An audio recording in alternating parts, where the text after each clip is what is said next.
nisma' dak li l-Ispiritu qed jgħid lill-Knisja permezz tal-ħidma li ssir permezz tagħhom ukoll u għalhekk nitolbu ħafna lil llum ringrazzjament għalikom, ringrazzjament tal-ħidma li saret kif ukoll talba biex ikun dejjem ma' dawk kollha li jagħtu kontribut fil-ħidma tal-Istitut ta' Formazzjoni Pastorali. Biex nistgħu niċċelebraw kif ix-xahar li l-Knisja tkun tirna fuq ħdietna u nitolbu magħfra tagħhom il-għalba.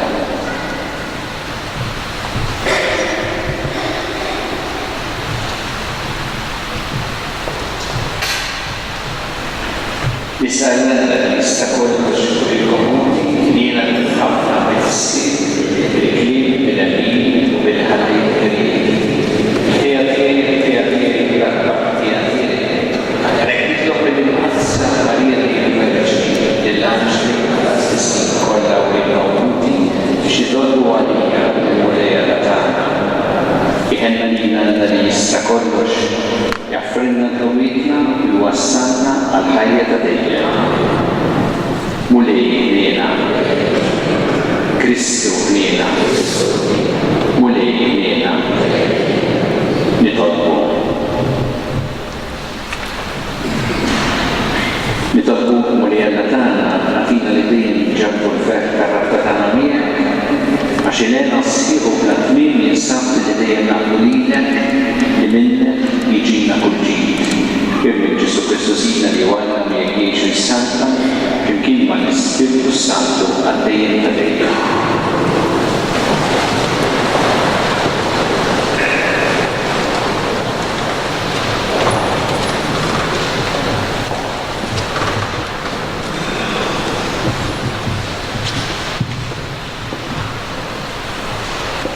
Qari mill-ktieb tal-Apokalissi ta' San Ġwan Apostolu.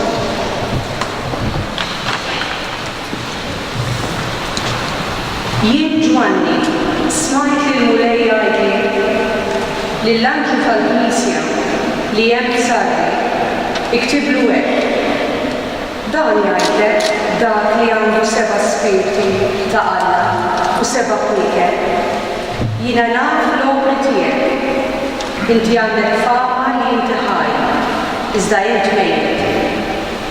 Stemba u tħeġġeġ dak li għad għandek imma li wasal biex jinqeridli. Għax l-opri tiegħek ma sibtomx perfetti f'għajnejn Alla tiegħek. Isa, ftakar f'dak li rċevejt u smajt. Ħarsu sewwa u innek. Għax jekk ma tistembax, niġik bħal-ħalliem bla ma tkun taf is-sija li fiha niġik. Madankollu f'Sardi għandek ftit uħud li ma terbgħux il-ħieshom. Huma qed jimxu miegħi libsin l-abjad għax jisħoq ilhom. Hekk ukoll id-debbiet għad ixikku il-bies abjad. U jiena mhux talli ma nħassarlux ismu mill-ktieb il-ħajja. Imma nistqarru ismu quddiem is-sir u quddiem l-Anġlu tiegħu. Min għandu ودنين ħajjisma' x'jgħid l-Ispiritu lil-knejjes. U lill-Anġlu tal-Knisja li hemm fl-Laodikea iktiblu hekk. Dan jgħidlek l-Amen, ix-xhud fidil u veru, minnu il-bidu tal-ħolqien tagħna. Jiena naf l-opri tiegħek u naf li la inti kiesaħ u lanqas sħun. Mhux li kont jew kiesaħ jew sħun. U hekk la darba inti kbieret u la sħun u lanqas kiesaħ, jien sa noqsok minn ġeħalli. Inti tajt jiena għali, jiena stanejt u ma jinqosni xejn, bla ma taf li l-imsejħ huwa int li ma jisħarrekx f'qin għama u hekk. Jiena nagħtik parir biex tiġi tixtri minn għandi deheb u nsoffi minn nar. Ħalli tistana u ilbis abjad ħalli jkollok x'tilbes u tagħti l-għajn tal-għera tiegħek. U wkoll inkwent ħalli tidlek għajnejk u tkun tista' tara. Lil dawk li nħobb jiena nwiddibhom nrażżana. mela tħeġġeġuni. Ara jiena fil-bieb u qiegħed inħabbat. Jekk xi ħadd jismani jiftaħ lill-bieb, jiena nidħol għandu u niekol miegħu u hu jiekol miegħi. Lir-rebbieħ nagħtih li joqgħod ma' ġenbi fuq it-tron tiegħi. L-istess kif jien meta rbaħt qatt ma' ġenb missieri fuq it-tron tiegħu. Min għandu udnejn ħajjisma' x'jgħid l-Ispirtu lill-knejjes. Il-kelma tal-Mulek.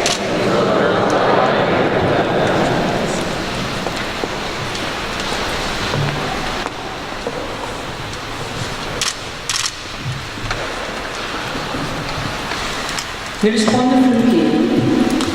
Lir-rebbieħ nagħtih li joqgħod ma' ġenbi fuq it-tron tiegħi.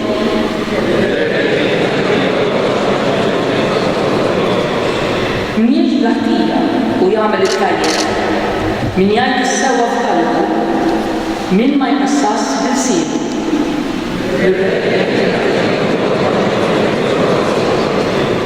Min ma jagħmilx id-demm dwaru u ma jgħajjarx lill-ajja. Min ma jismax lill-bniedem ħażin, imma jweġġa' lil dawk li jibżgħu minnu lejn.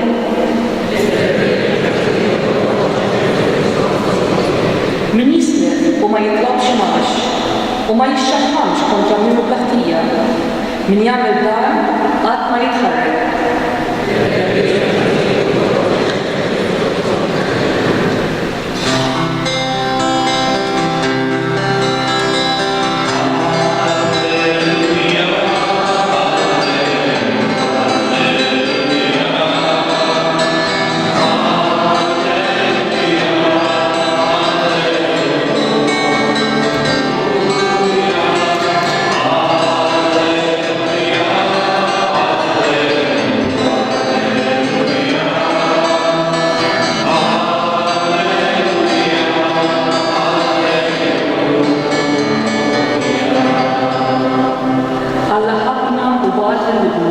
biex ikun ta' pattija għal-nubitna.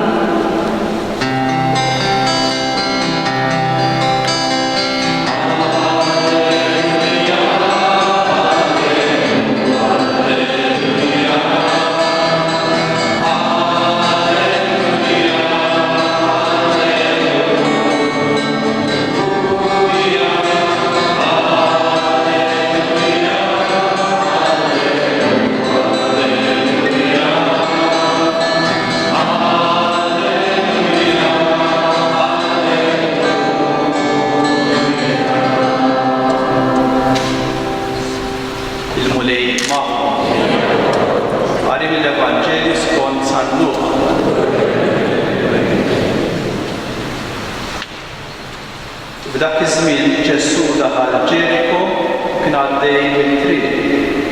Mela jkun hemm raġel ismu Zakkew. Dan kien wieħed mill-kapijiet tal-Pubblikani u kien għani.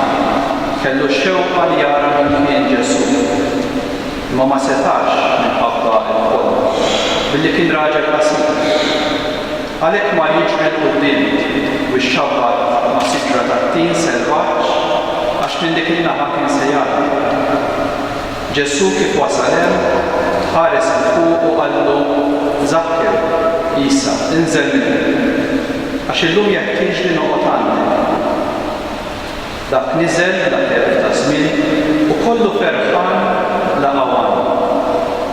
In-nies meta raw il-koll bdew igemmu bejniethom u jgħidu li għandu wieħed minnhom daħal jistriq. Imma Zakkew wieqaf qal lil-mulej għara mulej, nofs ġidi se nagħtih lill-foqra u jekk jien qarrab xi ħadd irrodlu għal 4 darbiet isir. Qallu Ġesu f'din id-dar illum daħlet is-salvazzjoni għax dan ir-raġel huwa wkoll bin Abraham għax bin il-bniedem ġie jfittex u jsalva l-mitluf. Il-kelma tal-mulej.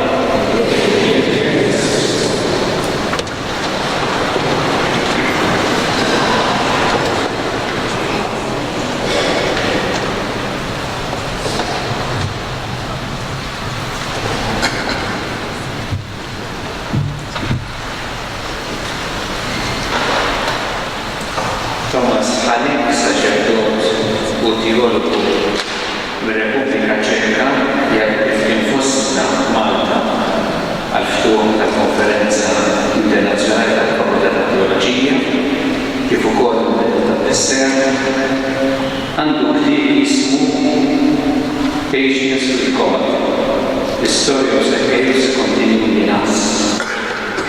U f'dan ktieb u jsejjaħ Zacchaew bħala patron and protector of the eternal seekers. U jgħid kemm l-istorja ta' Zacchaew għandha ħafna xtejtilna llum, speċjalment lil dawk li jgħixu fiż-żona tal-mistoqsijiet u d-dubji. Nixtieq li nħarsu lejn l-istorja ta' Zacchaew jalla kif smajna u nirriflettu fuq dawn it-tlieta fuq Zacchaew, fuq il-folla u fuq Ġesu. Zacchaew kien bniedem f'ċertu sens fil-periferija tas-soċjetà, mistmer lin-nies għax kien jagħmel il-barrani. Papa Franġisku fil-riflessjoni li kien għamel għaslilu fuq Zacchaew jgħid li dan kien bniedem li kien jaf x'jiġifieri il-ħased.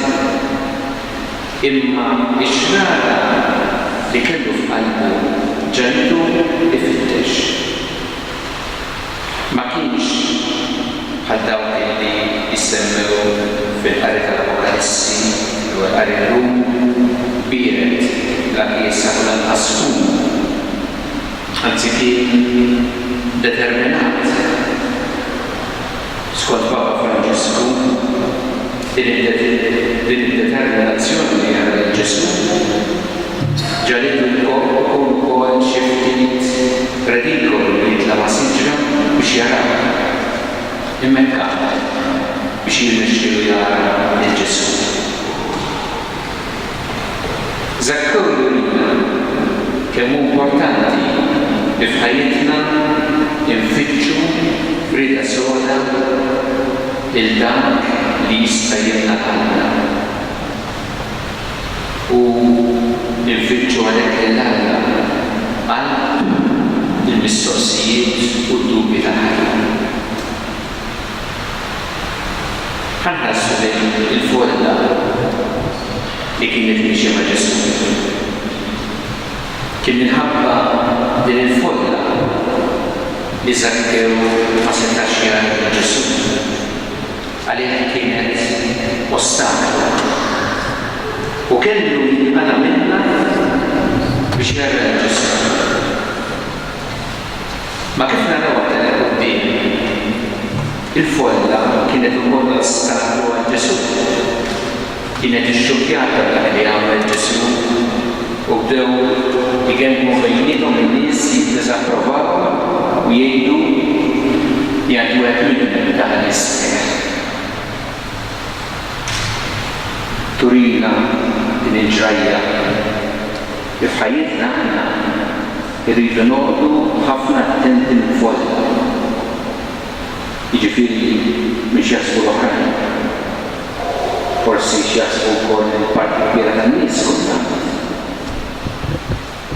Kultant il-folla tikkundizzjonana, iġġalna nimxu fi-triq żbaljata, iċċerprilna il-viżjoni tagħna. Ma tħallinix naraw ċar dak li jisbidlu għedilna.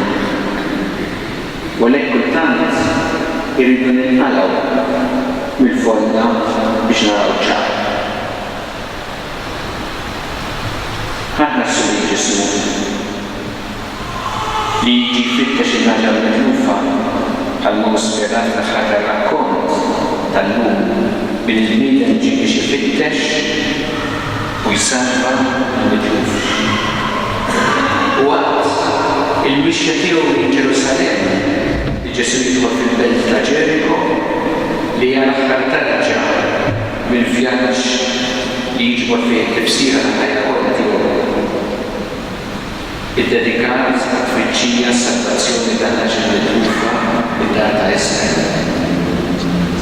U s-seħħ Ġrajja dak il-naqraw fl-Apokalissi ta' San Ġoann Apostolu naraw ilha qed inħabbat jekk xi ħadd jismani u jiftaħ li l-bieb jien nidħol għandu u nikol miegħu u jkun miegħi. Tolqotna din il-ġrajja l-attenzjoni personali ta' Ġesu għalih kull persuna hija importanti, anzi jindividwa li Zakkew minn qalb il-folla. Hekk jagħmel magħna Ġesu wkoll. Ġesu meta jħares lejna ma jarax biss minn aħna imma wkoll jara x'potenzjal għandna li aħna nistgħu nsiru aħjar. U għalhekk meta sseħħ il-laqgħa ta' Zakkew ma' Ġesu, din il-laqgħa sabiħa iġġib bidla f'Zakkew, bidla radikali. U l-effetti naraw mid-deċiżjonijiet li Zakkew ħa wara li taqa' miegħu. Il-bniedem jaħseb li nnifsu mal-ewwel ħaseb l-oħrajn. Kemm dawk fil-bżonn kif ukoll dawk li batew minħabba l-qed tiegħu. Minn bniedem li jiġbed leħ sa bniedem ġenus. Għalhekk Ġesu jgħid li d-dar daħlet is-salvazzjoni. Il-laqgħa ta' Zakkew ma' Ġesu tfisser ħafna. Il-mument li Zakkew ifittex il-Ġesu jintebaħ li Ġesu kien qed ifittxuh. Il-ħarsa kollha mħabba ta' Ġesu tgħin lil Zakkew biex ibiddel ħarsa il-mod kif ħares lil oħrajn. Mhux aktar bħala mezzi attwali u personali imma bħala nies li jista' jgħin u jista' jagħmel. Bidla radikali. U f'din bidla naraw implikazzjonijiet soċjali tal-fidi meta ngħixuha bis-serjetà. Iġġib ħajjitna dejjem l-aħjar.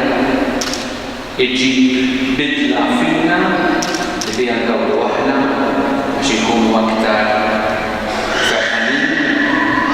fil-paċi u bidla li biha ndawru oħrajn dwar. Għalhekk jiswa li aħna nagħmluh jibdilna u li jsiru xhieda ta' din il-bidla li jiġi fina. Kultant aħna wkoll irridu ningħataw mill-folla biex għajnejna jistgħu jiltaqgħu ma' Ġesu u jiġi din il-bidla l-aħjar f'ħajjitna. L-Istitut ta' Formazzjoni Pastorali li jgħin Malta biex tisma' dak li l-Ispirtu qed jgħid lill-Knisja għandu din il-missjoni importanti fil-Knisja li qed jaħdem b'mod sabiħ ħafna. Li jagħti lil dawk li jiġu għall-korsijiet esperjenza bħal ta' Zakkew li jgħinhom ifittxu lil Ġesu bħal Zakkew għal bil-mistoqsijiet u d-dubji tal-ħajja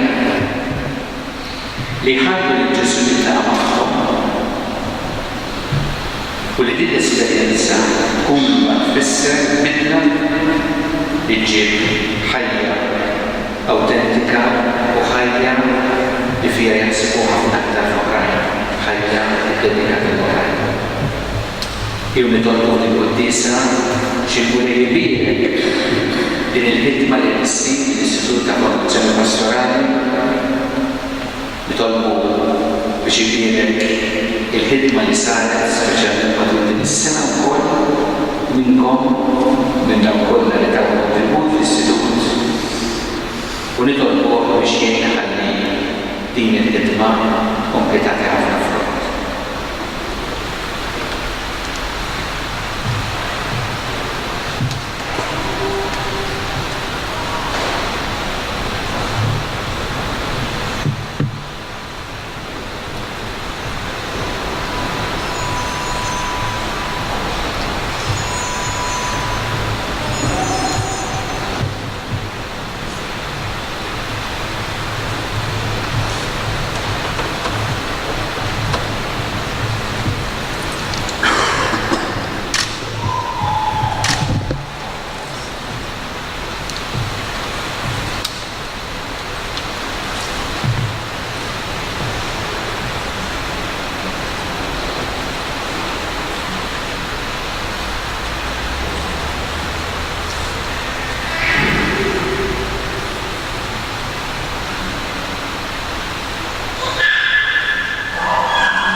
Gesù tal-Bettana li tratna, Gesù fiduċa kbira fil-waffa tiegħu għalina li dejjem jagħtina dak li huwa veċin għalina.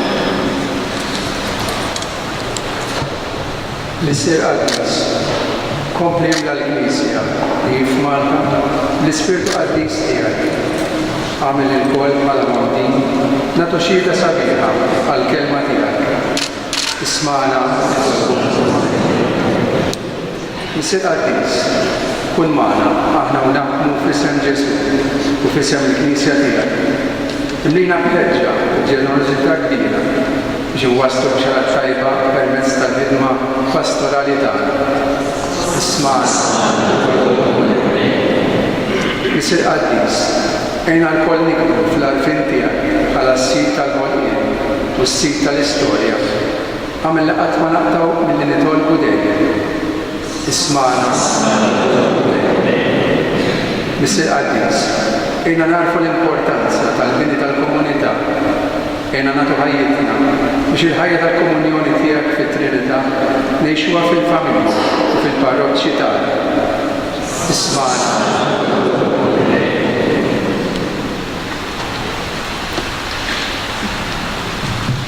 Ilna nitolbu u lejla tal-bit jinteressaw fimek u żomma dejjem taħt il-ħarsin tiegħek bi Kristus Sidna.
Jiksbirna l-frott tal-eħna ta' dejjem bi Kristus Sidna.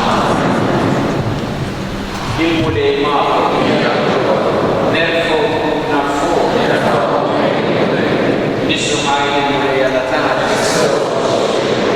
sewa xira ta' sew mulej jissir Qaddis, għanna ta' dejjem jista' kollox, tajjeb u taġġini ta' salvazzjoni ta' dejjem u kol-imkien u għadurek ħajja. Għaxa xejn ma teħtieġ tifkirtana, inti joġbok tagħtina l-grazzja biex nħarra għadurek ħajja. Għaxek il-ġieti natuk ma jisibtek xejn fik innifsek imma l-inna jiswilna għas-salvazzjoni bi Kristus Sidna.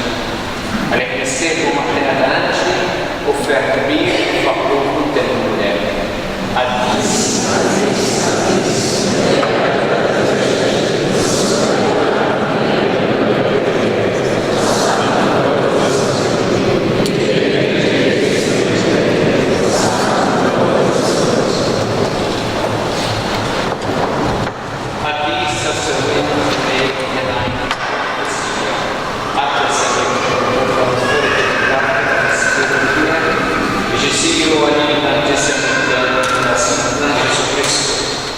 Invita Cristina da Piscellani Privati, Hal-Fox, Rattel-Kajer, Hassan, Tani, Discipiti u għal, kunu il-koll dan, għax dan huwa ġismi li jenata għalikom.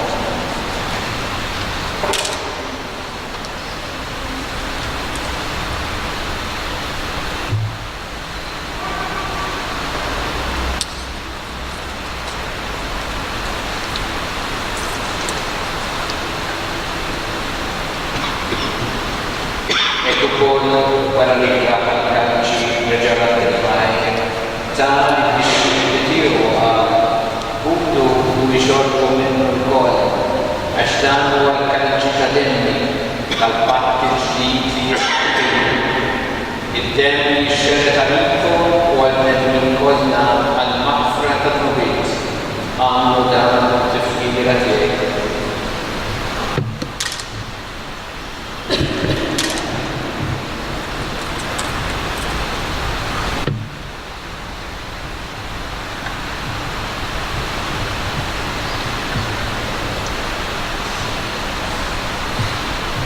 Dan hu il-isser tal-fidi.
Bi Kristu, ma Kristu, bi Kristu, jingħata lilek għal missiri tista' kollox, flimkien ma l-Ispiritu Santu u ġieħu glorja għal-dejjem ta' dejjem.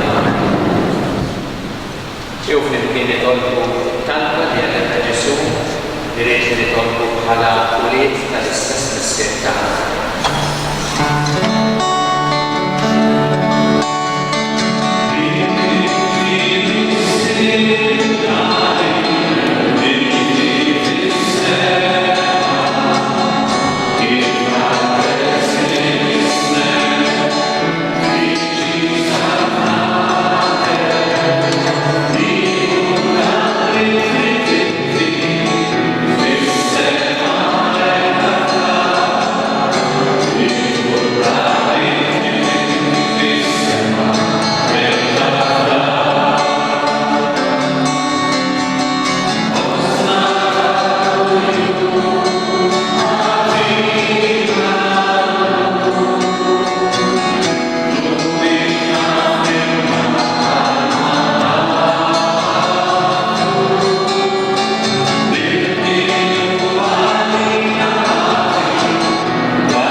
Atina fil-ġieb u ħnina tiegħek il-paċi fil-żmien biex inkunu ħilsa dejjem nidruku bħarsa minn kif kwiet.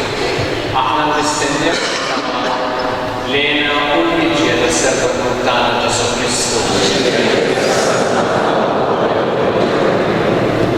Muni Ġesu Kristu li qed l-apostoli tiegħek ħalilhom is-sliem, ħatikom is-sliem. La tħarissni u jitna ħares lejn il-figli tal-Knisja tiegħek. Għati għaslim u naqta li jintrid fiha. Int tgħixu s-santa għal-dejjem ta' dejjem. Paċi tal-Mulejn u dejjem magħhom. Nagħtu il-paċi li Ġesu.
Il-mulej ma'kom.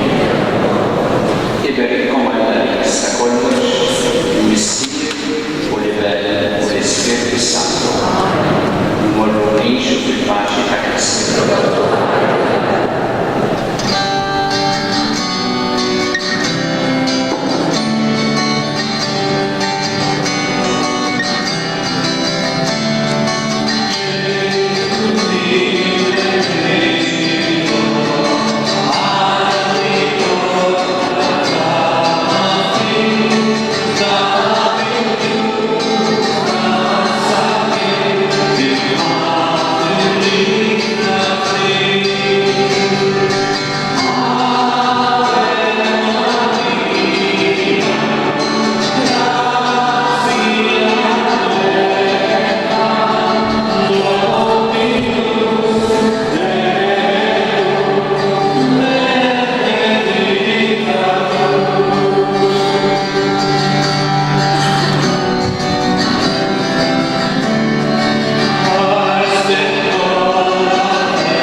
Kif se ngħixu f'din is-sitwazzjoni?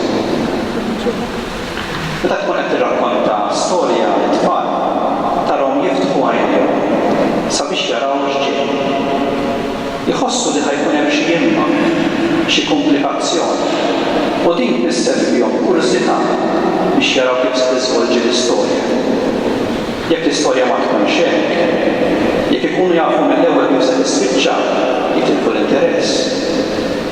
Kultant fil-ħajja tagħna, kemm individwali u kemm bħala soċjetà Knisja, nistennew storja faċli, bla ebda imma jew komplikazzjoni. Nixtiequ kważi t-twiet ta' bla ħajja, mhux il-paċi profonda ma kultant skomda ta' Alla. Inħallu lil Alla jinkwetana xi ftit ma tkunx ħaġa ħażina.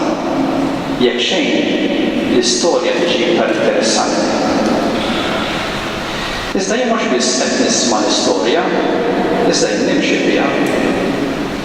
Jekk tidħol li ċaqa fis-sarbun, ikoll tinneħħiha, inkella ma jimxiex sew. Però fil-ħajja spiritwali tagħna jista' jkun li aħjar ma nneħħux iċ-ċaqa. Jista' jiġri nibdew nfittxu r-reliġjoni fi Kristu bħala mod ta' protezzjoni mill-ħajja, bħala roħna fejn nisken, bħal post ta' ħarba mir-realtà. Li jimtolqotni kif fir-romanz Silence ta' Xużaku Endo, waħda mill-provi diffiċli tal-missjonari kienet x'nibdew jagħtuhom mhux it-tortura imma l-kumdità. Hija prova tal-fim li hija ħafna iktar sottili. Soċjetà fejn nippruvaw inneħħu kull tip ta' kwiet, kull xorta ta' komunità, jista' jkun li niddoppjaw il-ħajja fiha. ċaqa fiż-żarbun tista' tkun opportunità biex nidħol aktar fl-istorja tagħna. Din l-okkażjoni ta' gradwazzjoni barra li nifraħ il-parteċipanti tal-korsijiet tagħna u lil kull min ta' kontribut biex dawn iseħħu. Nixtieq nawguralkom li żommu jew tiskopru ċ-ċaqa fiż-żarbun tal-mixja spiritwali tagħkom. Inħallu r-realtà diffiċli tal-Knisja u tas-soċjetà tisfidana mhux biex ninħbew iżda biex inħaffru iżjed fil-fond u noffru l-proposti tagħna. Quddiem id-diviżjoni dejjem tikber bejn il-persuni, ejjew nibqgħu ninsaqsu kif se nqajmu livell morali għoli jibqa' jħares lejn tan-naħa l-oħra bħala persuna. Li quddiem it-tlaq niftħu għajnejna aktar. Ejjew naħsbu kif ħeġġiġna l-Papa Franġisku permezz ta' Santa Teresa Benedetta tas-Salib. Fl-aktar lejl mudlam iqumu l-ikbar profeti u qaddisi. Nixtieq nawgura li s-sabiħ li skoprejna fil-korsijiet u l-inkwiet quddiem ir-realtà jixprunawna biex flimkien insaqsu fuq xi storja qed jikteb Alla b'ħajjitna. Kif stieden il-Papa Franġisku l-żgħażagħ tista' tagħmel ħajtek kollha issaqsi min jien. Mal-mistoqsija li rridu nsaqsu hija għal min jien. Għal min se tagħti ħajtek? Ma' min se taqsam dak li skoprejt? Kif se tuża l-kors li għamilt għal ġid ta' ħadd ieħor? Din il-mistoqsija ma teżentanix mill-inċertezzi iżda ddaħħalna l-istorja li qed jikteb Alla. It-tama tagħna fih qed jikteb storja tajba. Issa nixtieq nistieden Father Martin Zammit biex fissem l-studenti jagħtina d-diskors tiegħu. Grazzi.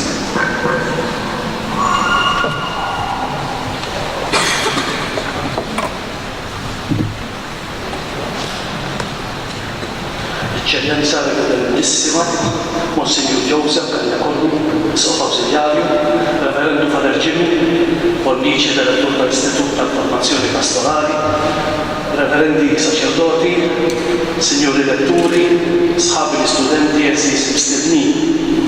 Fissem l-istudenti li attendew għal-kors tal-Istitut tal-Formazzjoni Pastorali biex ninsellem u nuri l-apprezzament kollu tagħna lill-uffiċjali ta' dan l-istitut u lill-letturi kollha li qasmu magħna l-għarfien tagħhom dwar suġġetti mill-aktar varji ta' interess pastorali. L-idea li jiġu organizzati dawn il-korsijiet speċjalizzati hija waħda ta' min wieħed ifaħħarha. Barra minn hekk, l-idea li dawn il-korsijiet isiru fil-għaxija tagħti l-opportunità lil persuni impjegati li jibqgħu akademikament attivi u bekk jintlaħaq lan li tant intammru fuqu dak tat-tagħlim tul il-ħajja kollha.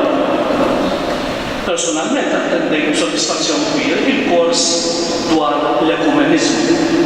L-akademiċi li taw dan il-kors kellhom biċċa xogħol kbira biex jaslu l-aspetti ewlenin ta' dan is-suġġett vast u jaqsmu magħna l-istudenti b'mod elokwenti, bl-għajnuna tal-mezzi awdjoviżivi u fi spirtu ta' diskussjoni miftuħa.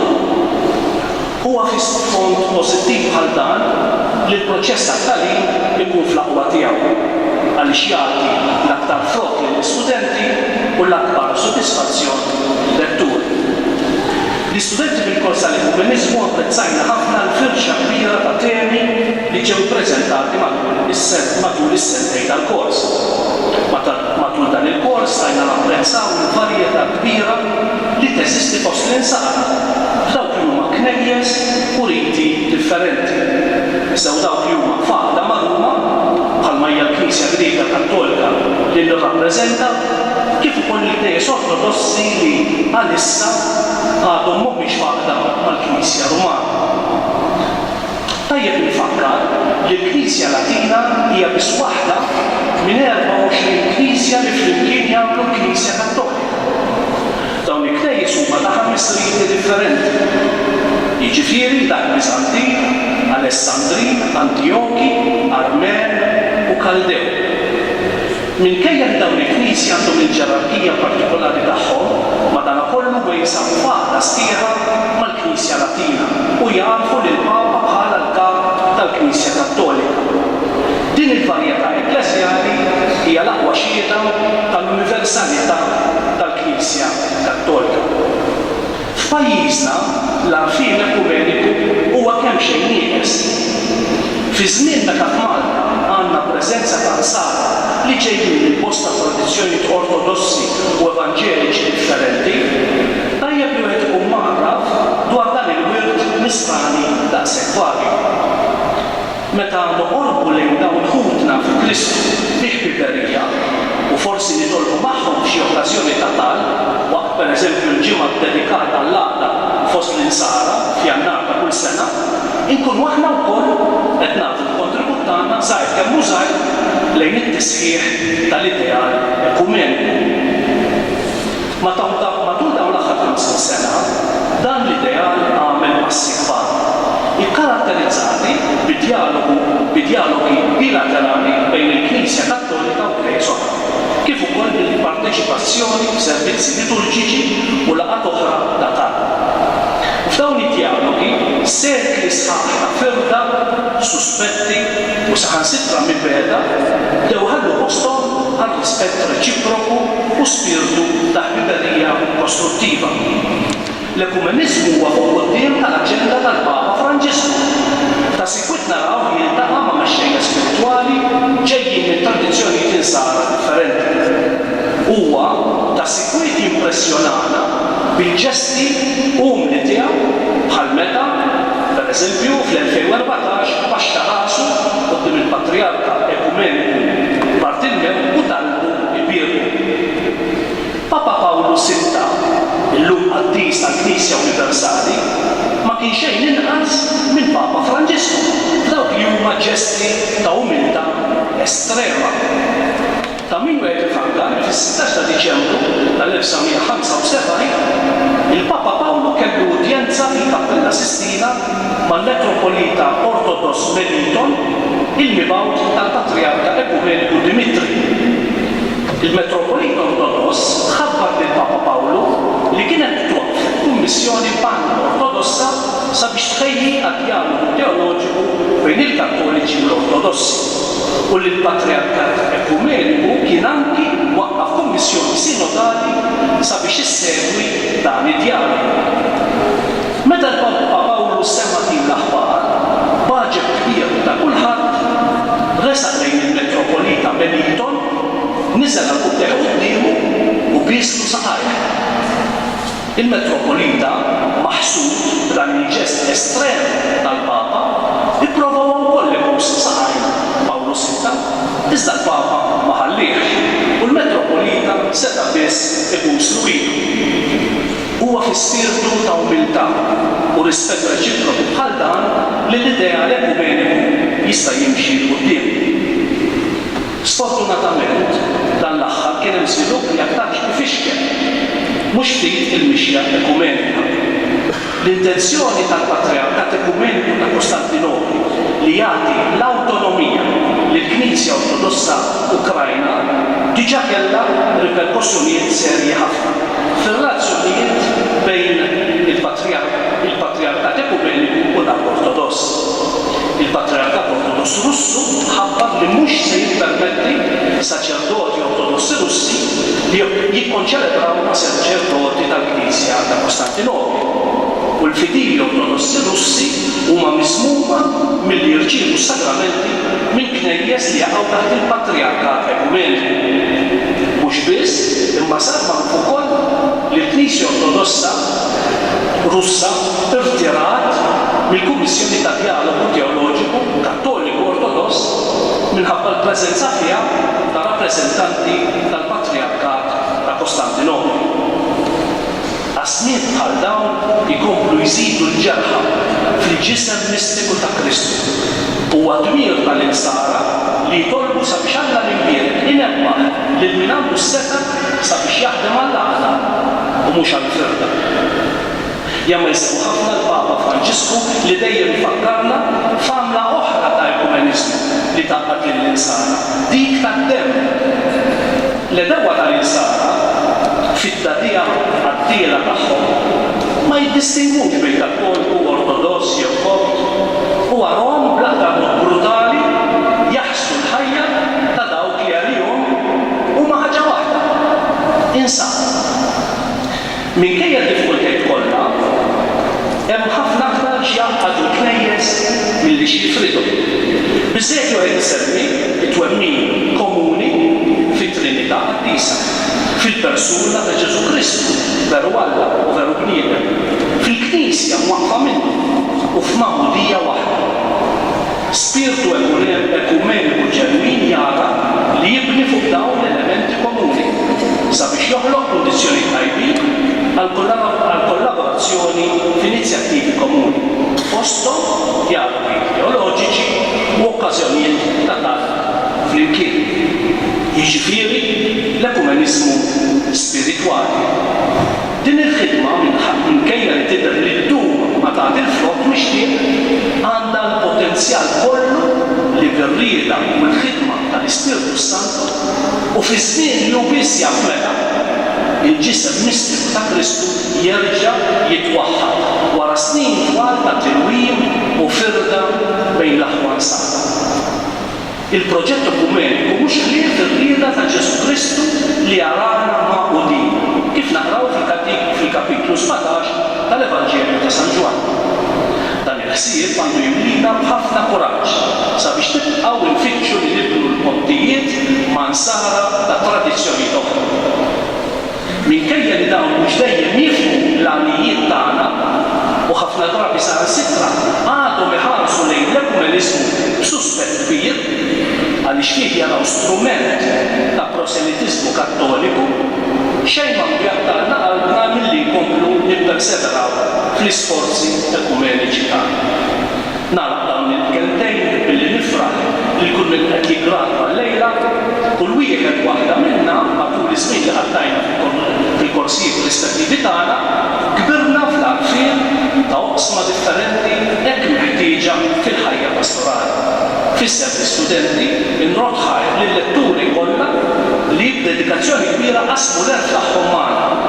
Xira wkoll li nroddu ħaj lis-Sinjura Debora ebejjed li b'effiċjenza kbira ħadd issir l-aspett amministrattiv tal-korsijiet kollha li ġew offruti.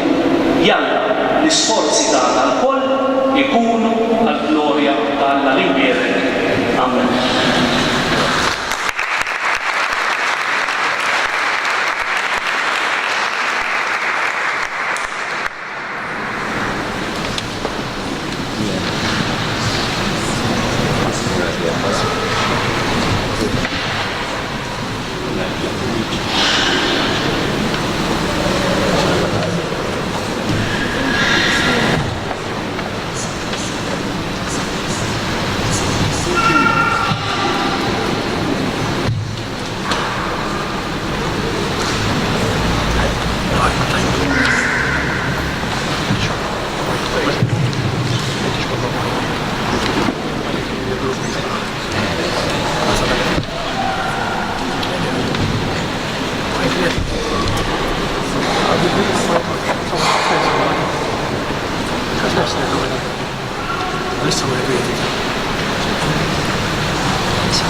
Nidilkom merħba għal-13 il-graduazzjoni tal-Istitut ta' Formazzjoni Pastorali. Mela nixtieq nfakkarkom li kif issa nsemmi il-kors tagħkom kif iġobkom il-gradwati u bil-wifqa li jinġabru fin-nofs f'ordni alfabetika.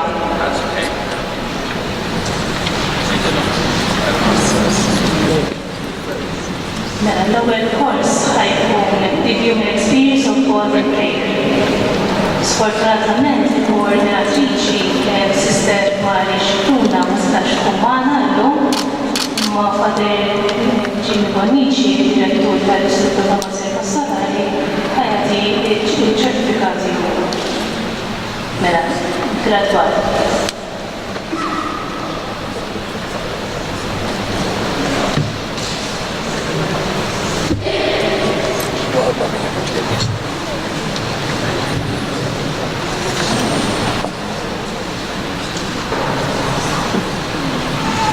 Marlene Attacchi.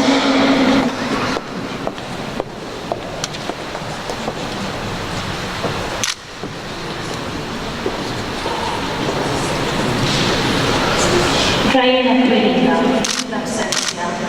Daniela Zoppardi.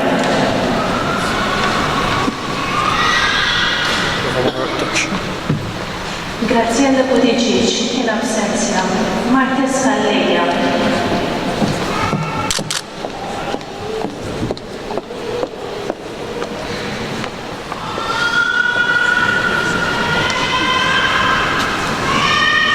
Sister Martina Cauchi.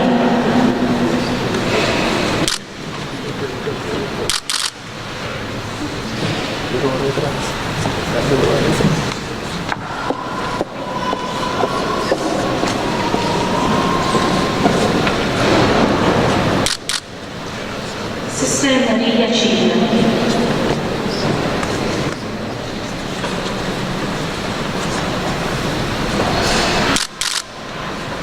Paola Coschieri, in absenza. Luisa Beyer.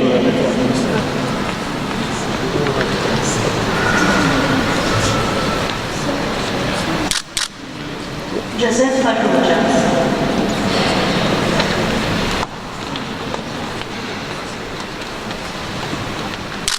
Rosanna Fiot, in absenza. Elsa Gatt, in absenza. Rosette Bach, in absenza. Bernice Micallef, in absenza. Andrea Rauti, in absenza. Jason Mifsud, in absenza. Georgina Maria Sutala.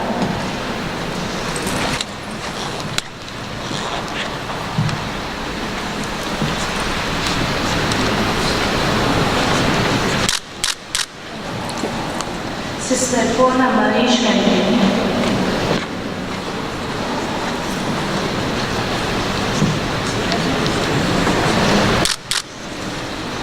Dolores Veda.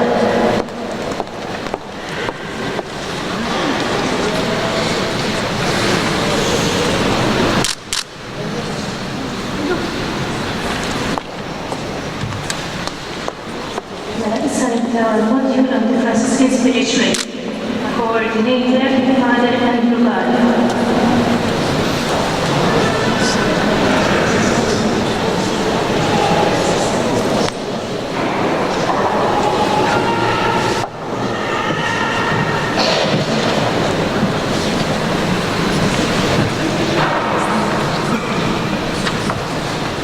Shirley and Nabila.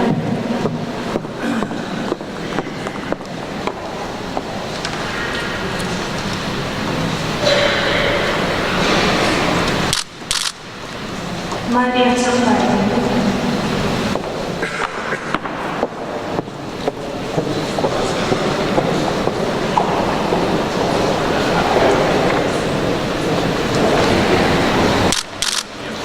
Claire Sottile.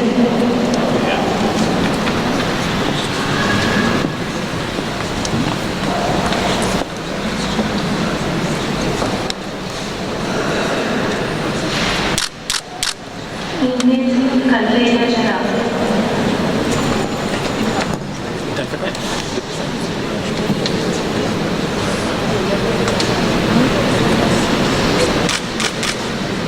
Maria Muscat.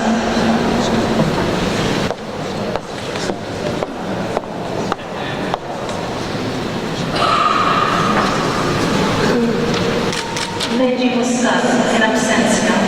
Mauro Zambit.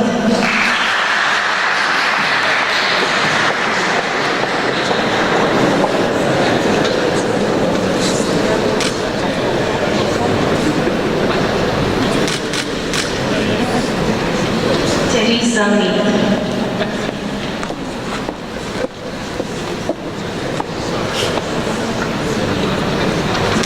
Gita Tart, in absentia. Christopher Gauci, in absentia.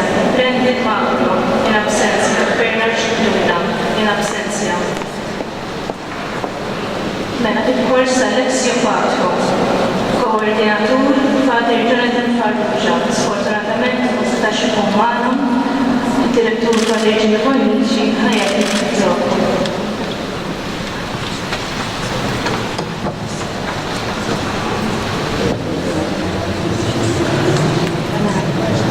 Godwin Darmani, in absentia. John Buttigieg, in absentia.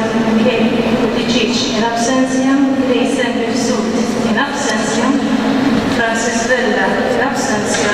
Joe Noel Vella, in absentia. General Education Award Evangelization.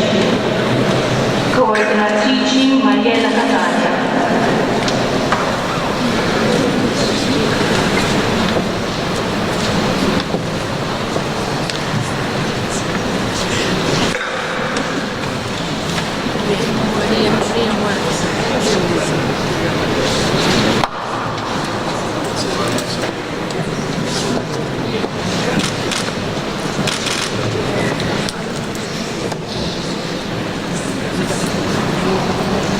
Maria Sierra Pira, in absentia.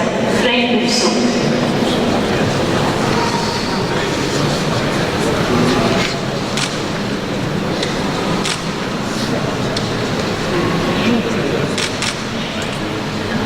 Phyllis Rose Mitzi.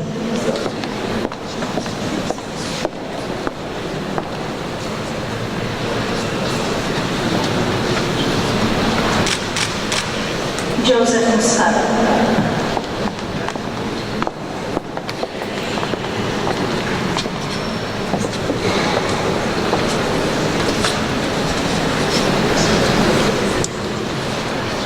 Andrea Nauti, in absentia. Martes Felizzi, in absentia. Nina French.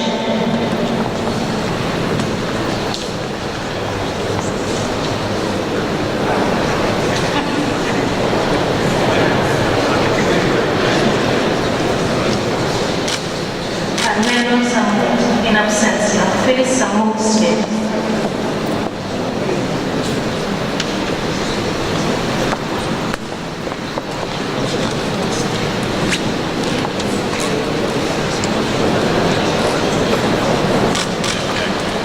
Saniskia Hall, in absentia. General Education Award in Youth Leadership, Coordinator Joseph De Bono u Andrea Borg.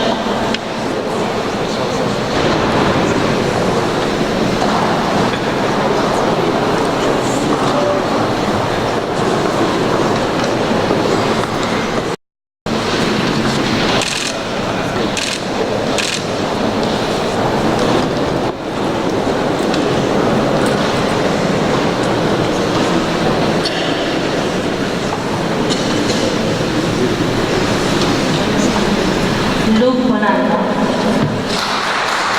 in absentia. Gabriel Bonavia.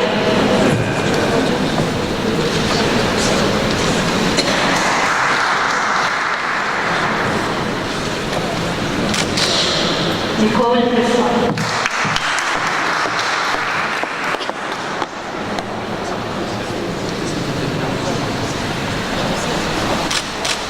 Clara Acchia.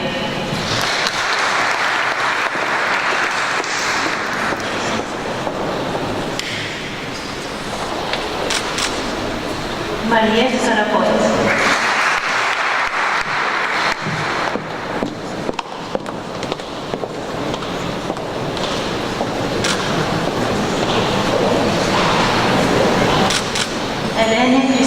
Mifsud.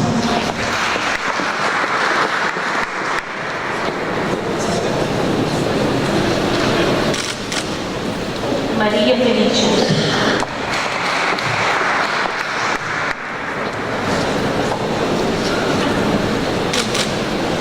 Thomas Gade.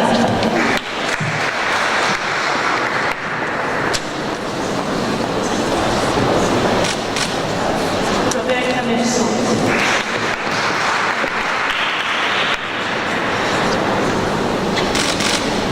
Michela Pulis.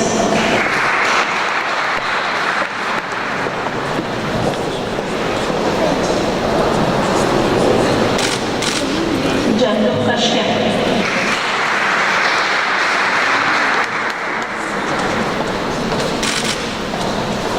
Isaac Scempi.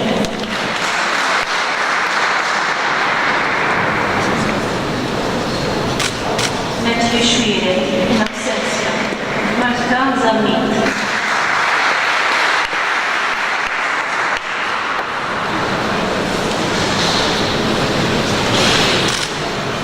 Certificate in Youth Leadership.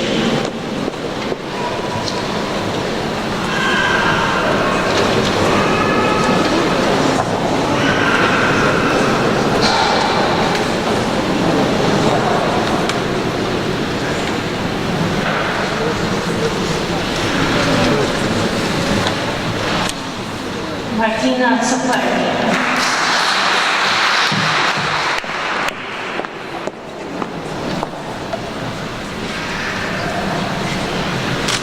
Michela Baldacchino.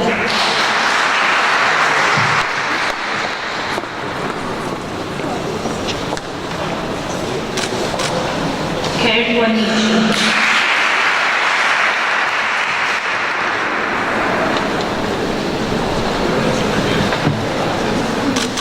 Jamie Farrugia.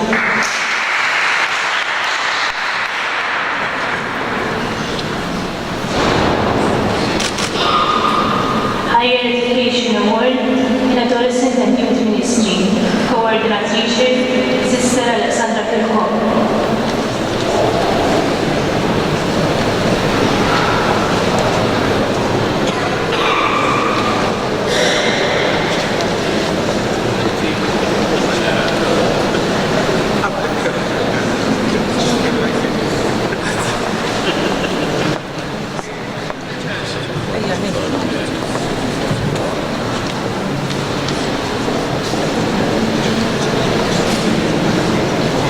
Audrey Zoppardi.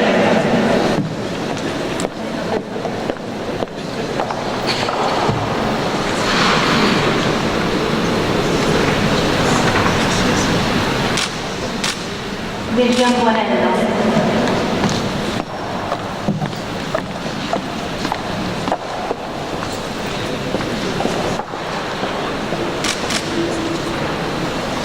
Jeanette Cardona.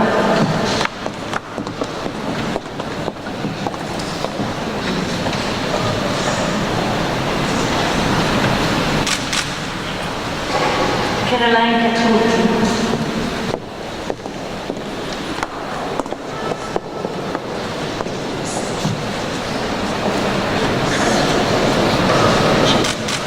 Father Charles Cini.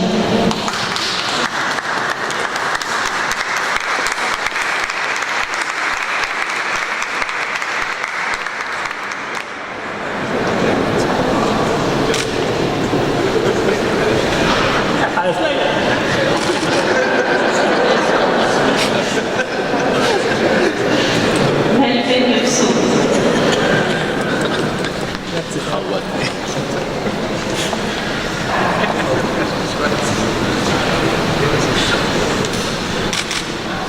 Valerie Mifsud.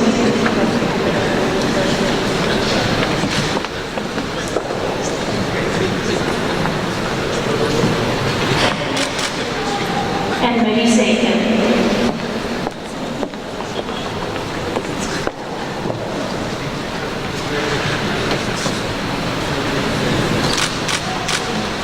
Kenneth Turner.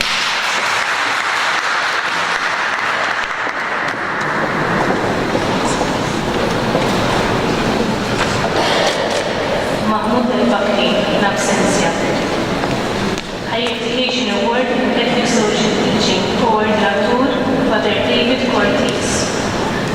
Andreana Ġeller in absenzja.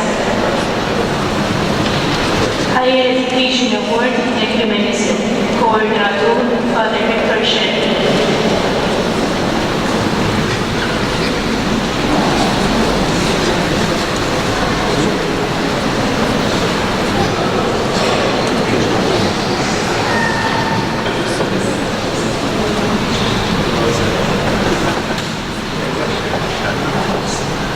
Maria Tart.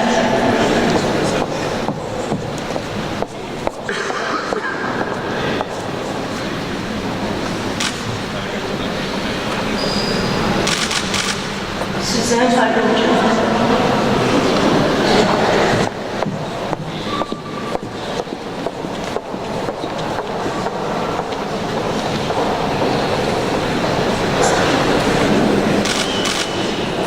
Carmela Grino.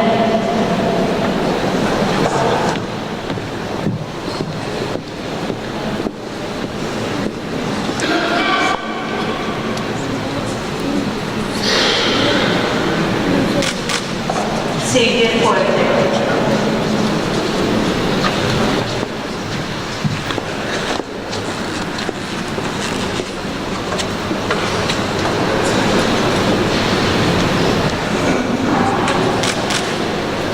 Dennis Messou.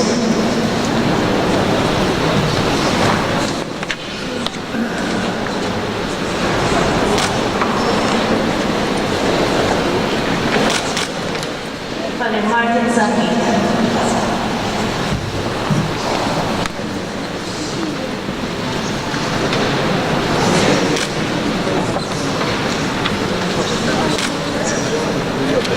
Simon Farrugia in absentia. Higher Education Award in Family Ministry. Koordinatur Leslie Karwana mistax ukollha magħna lilna imma miss Antonetta Ferra ħadd ċertifikati.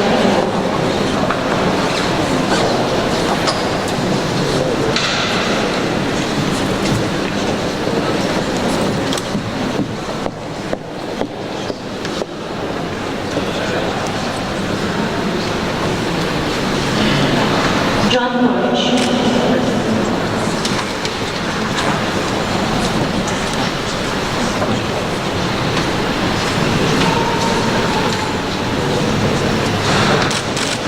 Margherita Burch.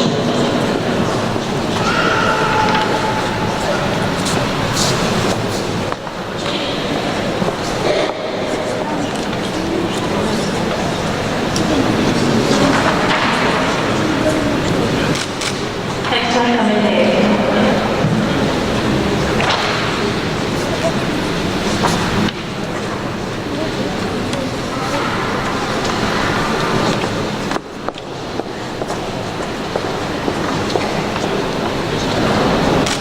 Mariella Camilleri in absentia.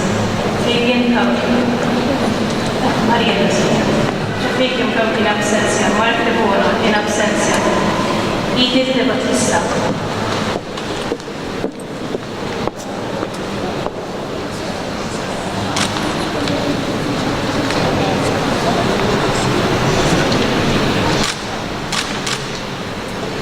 John Gray.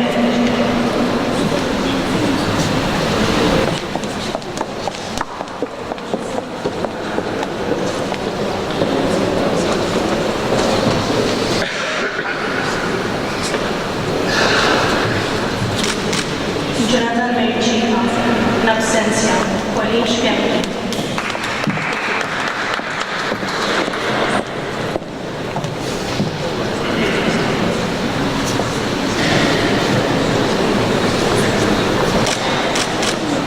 Chris Giganza.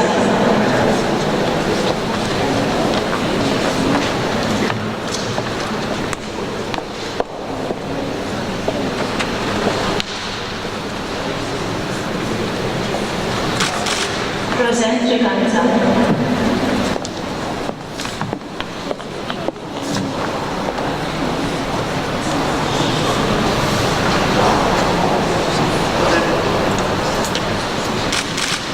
Shalton Zamit.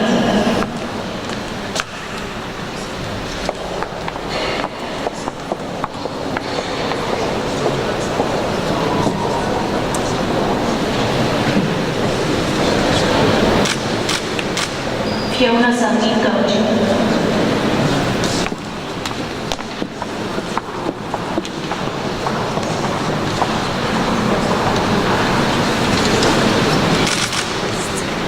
Selma Khalid in absentia.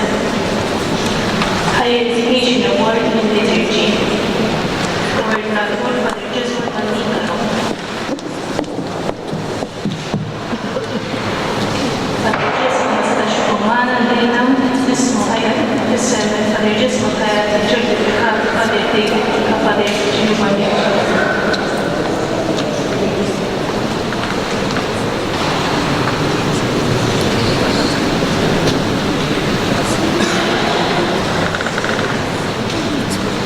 Aaron Moses Camilla.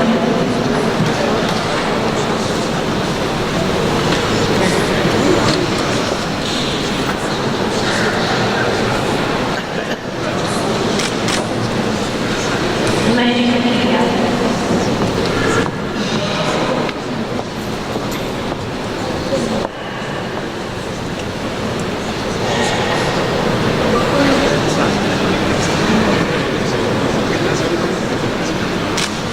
Francis Excassar.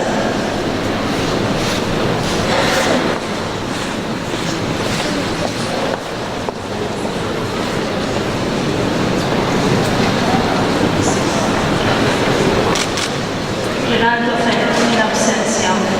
Marianne Nazer.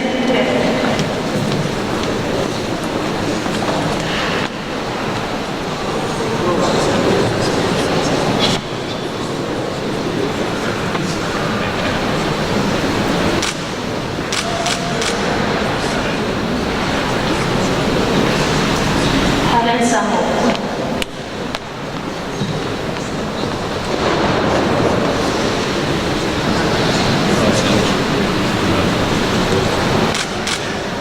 Mario Santos.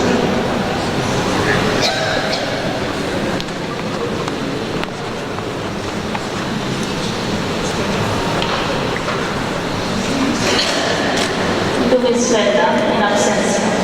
Higher Education Award in Liturgy 2.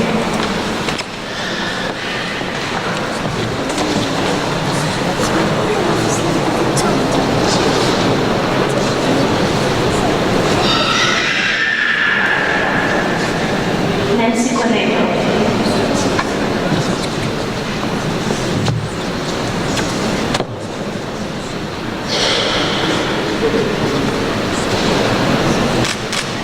Ramon Fior.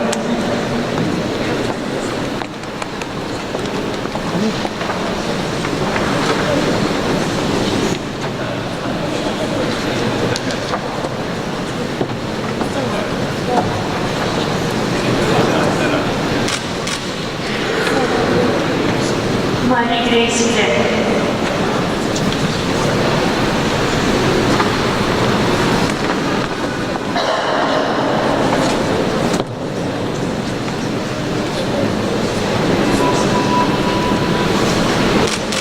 Bernard Misson.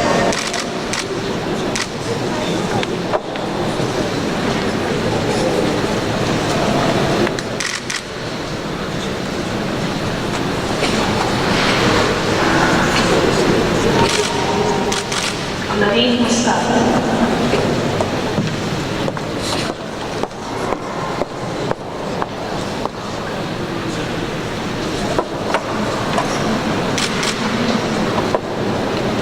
Godfrey Shikunda.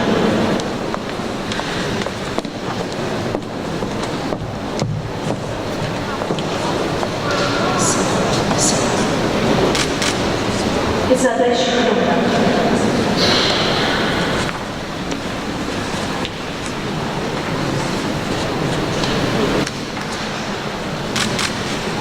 Maria Hellas.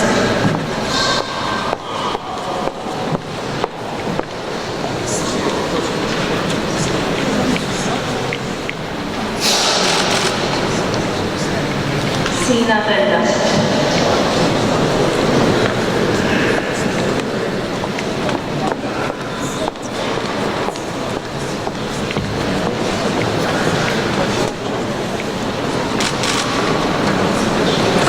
Higher Education Award in British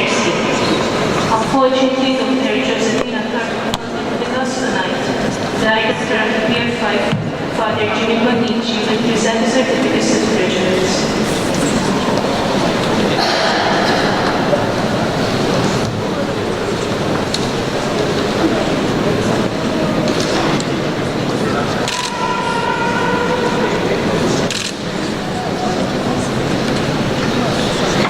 Taħin għazla.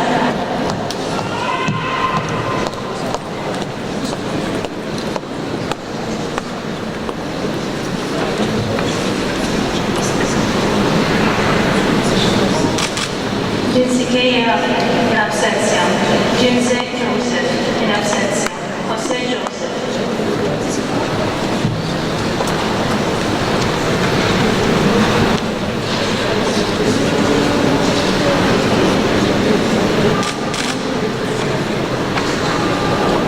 Rajesh Pavan.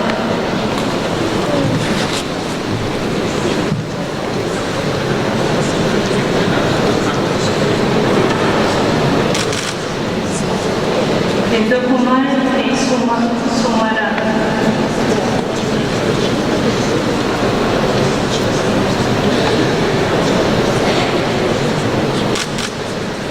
Sindhu Corinne Thomas.